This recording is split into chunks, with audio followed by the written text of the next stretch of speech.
magsalita ka, sabihin mo, ito po. Ito ay isang kakaiba at katangitanging karanasan kung saan pag ikaw ay nakulang sa pamamagitan ng pagtingin sa iyong tainga ay malalaman na kung ano at bakit ikaw ay pinarayaan.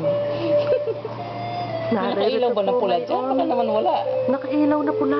Okay. Ayan po ngayon, tanda ng talagang paghanap kung bakit nagkaganito ay kinakailangan pong pindut-pindutin ang kanyang pisngi, pati na ang kanyang noo. Ayan po, nakikita ninyo ang kandila, tanda ng kanyang buhay, mahabang buhay. Lalabas po sa kabilang tainga ang kanyang mga lihim. At mabubuo naman, pagkaubos ng kandila, ang kanyang kayamanan. Ito po ang aming katangit-tanging kasaysayan na naranasan dito sa Callo Spa, kung saan nilinis hindi lamang aming katawan, pati na aming mga kaloob-looban. Magandang umaga po.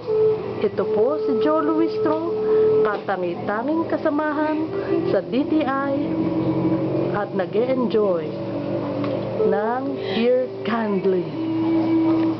Paano papatayin? Sige, pindot mo ulit. Sige, patayin mo.